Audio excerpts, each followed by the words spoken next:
Hello student, यह हम लोगों के चैप्टर 5 अ न्यू बिगनिंग एक नई शुरुआत स्टोरी का सेकंड पार्ट है।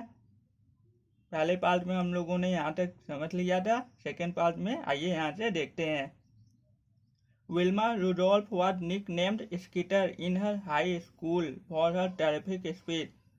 विल्मा रुडोल्फ को लोग कहते थे स्कीटर, उनके हाई स्कूल में कहते थे। जब वो हाई स्कूल में थे तब लोग उनके क्लासमेट्स, उनके स्कूल वाले उन्हें स्कीटर कहते थे।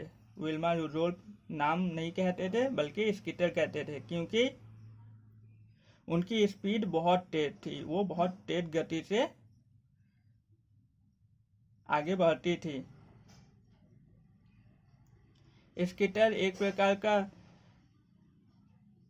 मक्खी होता है, एक प्रकार का कीड़ा होता है जो कि बहुत तेज उड़ता है, इसलिए वो बहुत तेज जाती थी, इसलिए उन्हें लोग स्कीटर कहते थे।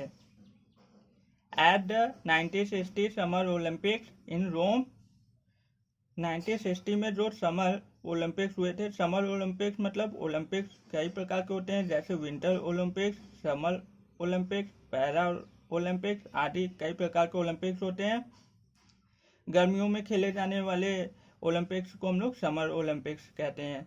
1960 के समर ओलंपिक्स में, जो कि रोम इटली का कैपिटल है, जैसे इंडिया की कैपिटल न्यू दिल्ली है, उसी तरह इटली एक देश है, वहाँ की कैपिटल रोम है। रोम में 1960 का समर ओलंपिक्स हुआ था। उसमें उन्होंने 3 ओलंपिक टाइटल मतलब 3 उन्होंने सम्मान प्राप्त किए वहाँ पर।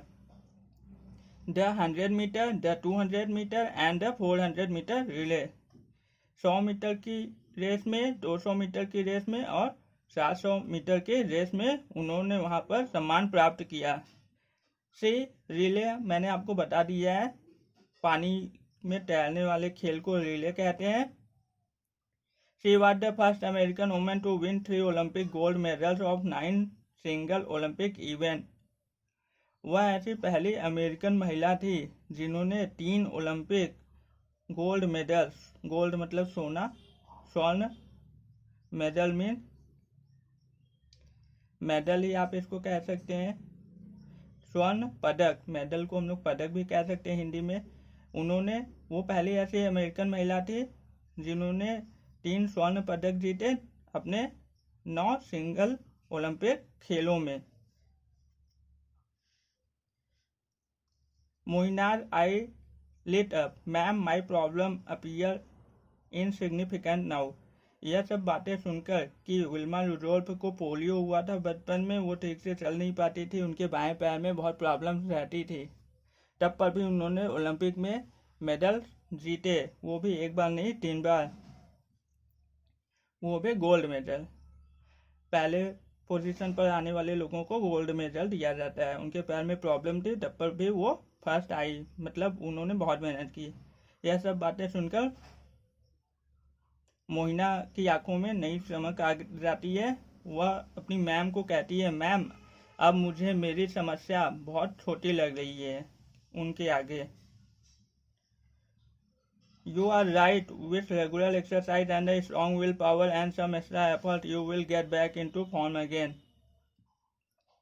तब उनकी मैम कहती हैं, तुम सही कह रही हो, रेगुलर डेली एक्सरसाइज करने से और एक स्ट्रांग मतलब मजबूत इच्छा शक्ति होने से, कि मन में ऐसी इच्छा हो कि मैं कर सकती हूँ, होने से और कुछ ज़्यादा प्रयास करने से, मतलब थोड़ा और मेहनत करने से तुम जल्द ही टीम में और अपनी फॉर्म में वापस आ सकती हो। Ma'am what about CN Janaki, please tell me about her too. तब मोहिना ने अपनी मैम से पूछा कि मैम मुझे बताइए कि सीएन जानकी के बारे में भी बताइए, उनके बारे में भी मुझे जानना है। CN Janaki was the first physically challenge person to swim the English. तब उनकी मैम कहती हैं कि सीएन जानकी ऐसी पहली महिला होती हैं जिनके शरीर में कमी होते हुए भी उन्होंने इंग्लिश चैनल समुद्र, जो कि इंग्लैंड के पास है, उसको हम लोग इंग्लिश चैनल कहते हैं। जैसे इंडिया में मैंने कल आपको बताया था बे ऑफ बंगाल, बंगाल के साइड समुद्र को बे ऑफ बंगाल कहते हैं, गुजरात के साइड समुद्र को अरब सागर कहते हैं।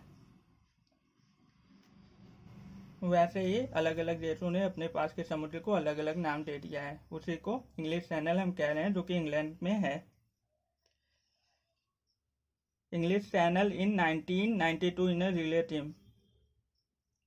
CN जानकी ने 1992 में इंग्लिश चैनल को पार किया था तैरकर रिलेटिव में। शी हैड, रिलेटिव की हिंदी मैंने आपको बता दी है। She had polio when she was 2 years old। उनको पोलियो हो गया था जब वह 2 साल की थी। It affected both her legs but her courage and determination took her forward. लेकिन यह उनके शरीर को ही प्रभावित कर पाया, उनके हौसलों को नहीं, उनकी इच्छा शक्ति को नहीं, और वह आगे ही बढ़ती रही। She proved that one does not need legs to swim while she suffered from polio in both her legs.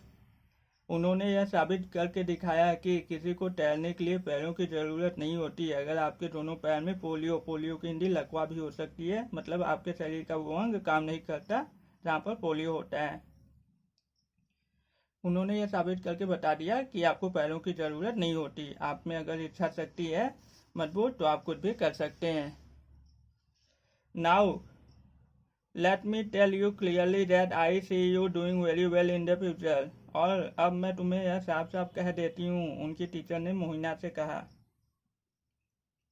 कि मैं देख रही हूँ कि तुम फ्यूचर भविष्य में बहुत अच्छा करोगी। I am confident that you will bounce back and do very well. मुझे पूरा भरोसा है तुम पर कि तुम जरूर वापसी करोगी और बहुत अच्छा करोगी। Mohina replied energetically, yes ma'am, thank you. Mohina ने बहुत ही ज़्यादा खुशी से, मतलब बहुत ही ज़्यादा उत्साह, ऊर्जा के साथ कहा, हाँ मैम, मैं अवश्य करूँगी, धन्यवाद। What happened after this was an amazing twist in the tale। इसके बाद कहानी में जो हुआ वो बहुत ही ज़्यादा अमेजिंग, आश्चर्यचकित था।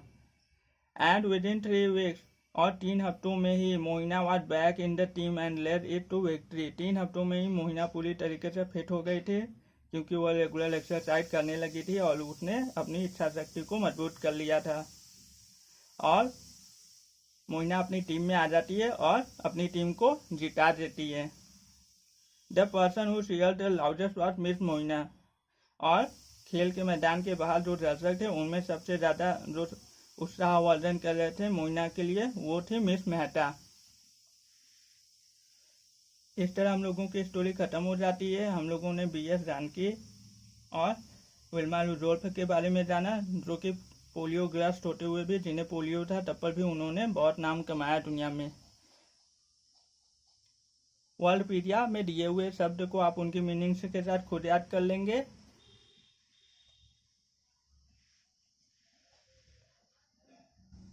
Oral assignment A, tick right the correct option, जो सही है आपको उसको टिक करना है। What Mohina in her school team before her accident.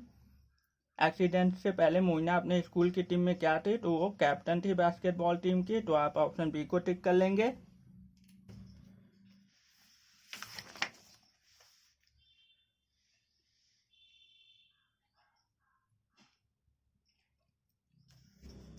Second, Mohina was upset because of which region. Mohina उदास थी क्योंकि she could not play with the basketball team, क्योंकि वह बास्केटबॉल टीम के साथ नहीं खेल सकती थी, इसलिए आप ऑप्शन ए को टिक करेंगे, उसका एक्सीडेंट हो गया था।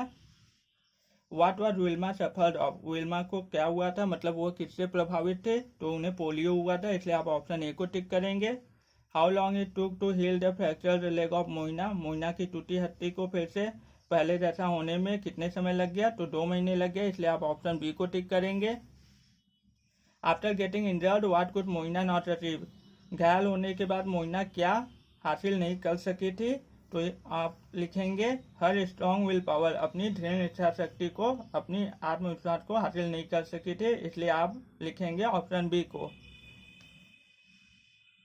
Find one word for the following expression from the text. अपनी कहानी में दिए हुए शब्द ढूंढिए इन वाक्यों के लिए। An incident that cause loss of loss. ऐसी घटना जिसमें कि बहुत ज़्यादा नुकसान हो, तो उसे हम लोग एक्सीडेंट कहते हैं, मतलब ऐसी घटना जिसमें बहुत ज़्यादा नुकसान हो उसको हम लोग दुर्घटना कहते हैं। A person who has physical और मेंटल प्रॉब्लम्स। ऐसा व्यक्ति जिससे कि शरीर में कुछ ना कुछ समस्या हो, उसे हम लोग कहते हैं साइलेंट, फिजिकली साइलेंट, आप केवल साइलेंट लिख देंगे। The inner strength to encourage one to work, अपनी अंदर की इच्छा शक्ति को बढ़ाने के लिए, किसी को कार्य करने के लिए, जैसे उसकी इच्छा शक्ति को बढ़ाना, तो इसको हम लोग कहते हैं डिटर्मिनेशन। डिटर्मिनेशन मीन्स इच्छा शक्ति या संकल्प। वन हु विन्स एट सुपरमोस्ट, जो हमेशा लगभग जीतता ही रहता है, उसे हम लोग क्या कहते हैं, विक्ट्री। विक्ट्री मतलब विजयी।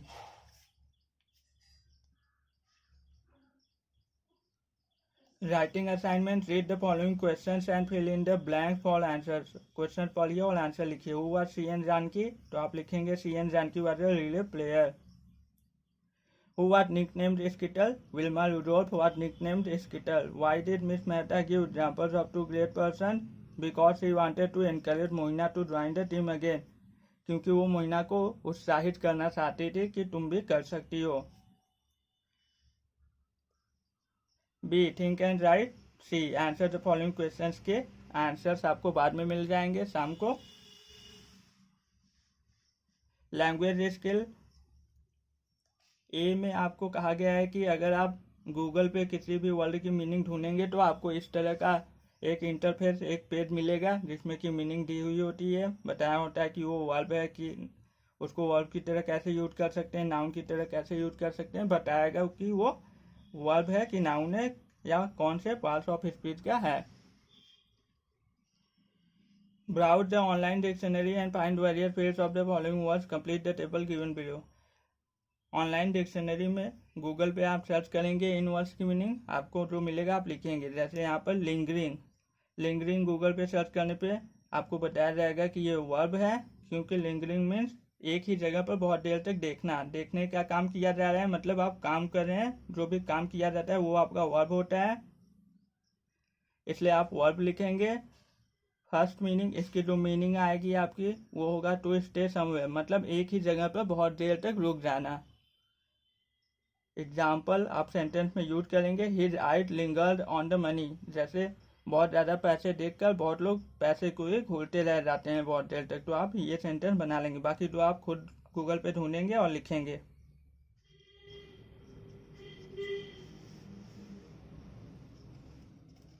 Expressing future actions is going to, future के एक्शंस को प्रेजेंट करने के लिए, दिखाने के लिए, मतलब जल्द ही जो घटना होने वाली है उसको दिखाने के लिए हम लोग इज गोइंग टू का प्रयोग करते हैं, मतलब होने ही वाला है। इज गोइंग टू का मतलब होता है कि बहुत जल्दी होने वाला है। Is going to action is an expression we use to tell our intentions in near future, it is use in present tense. Is going to present tense में यूज होता है, जो कि जल्द ही काम होने वाला है। इज गोइंग टू एक कार्य है, मतलब काम को दिखाता है और बताता है कि फ्यूचर में जल्द ही कुछ होने वाला है, उसके बारे में बताता है। अगर हम लोग बताते हैं कि पास्ट में कुछ हुआ था, होने ही वाला था, मतलब जो हो चुका है, उसके लिए हम लोग वाज गोइंग टू लिखेंगे, क्योंकि वाज पास्ट फॉर्म को दिखाता है। Use the close given below and complete the conversation, नीचे जो क्लोज संकेत दिए गए हैं उनका प्रयोग करके पूरे कन्वर्सेशन, संवाद को कंप्लीट कीजिए। जब दो लोग आपस में बात करते हैं या दो से ज़्यादा लोग, तब हम लोग उसे कन्वर्सेशन, संवाद कहते हैं। सीमा, मदर आई फील लैडली, सीमा कहती है माँ मैं थोड़ा सही महसूस नहीं कर रही हूँ, थोड़ी बीमार महसूस कर रही हूँ। तब क्लूज यहाँ पर आपके दिए हुए हैं, look after till you feel better don't worry. तब उनकी माँ कहती है डोंट वरी, चिंता मत करो, टिल यू फील बेटर, जब तक तुम सही महसूस नहीं करोगे, I am going to look after, तब तक मैं देखभाल करूंगी। मतलब I am going to look after, look after मतलब देखभाल करना। उनकी माँ कहती है परेशान मत हो, जब तक तुम सही नहीं हो जाते, सही महसूस नहीं करती, तब तक मैं तुम्हारी देखभाल करूंगी, मतलब देखभाल करूंगी। Father, your school will be closing for the summer soon, पिताजी कहते हैं कि तुम्हारा स्कूल छुट्टियों के लिए, गर्मी की छुट्टियों के लिए जल्द ही बंद होने वाला है। तब उमित कहता है I am going to join art classes, यहाँ पर ज्वाइन आर्ट क्लासेज हैं, तो उमित कहता है I am going to join art classes, कि जैसे ही स्कूल बंद होगा मैं तुरंत आर्ट क्लासेज को ज्वाइन कर लूँगा। Teacher, you have a long list of name, teacher कहते हैं कि तुम्हारे पास बहुत ऐसी लिस्ट हो गई लंबी सी जिसमें बहुत नाम है। स्टूडेंट, यहाँ पर क्लू है cut down the list. Student कहता है I am going to cut down the list. Student कहता है कि मैं लिस्ट में से कई नामों को काटने वाला हूँ जिससे कि लिस्ट छोटी हो जाएगी। डॉक्टर से it not lost but we need to awaken है। डॉक्टर कहता है वह मरी नहीं है, उसको कुछ हुआ नहीं है, बस उसको उठाने की ज़रूरत है हमें। Mother, I am going to give her medicine. माँ कहती हैं मैं उसे दवा देने जा रही हूँ। क्लू, गिव हर मेडिसिन, तो माँ कहती हैं कि ठीक है मैं उसे दवा देने जा रही हूँ। So we finish our chapter 5 a new beginning. इस तरह हमने अपने चैप्टर 5 को ख़त्म कर लिया। नेक्स्ट वीडियो में हम लोग चैप्टर 6 को समझेंगे। Thank you very much.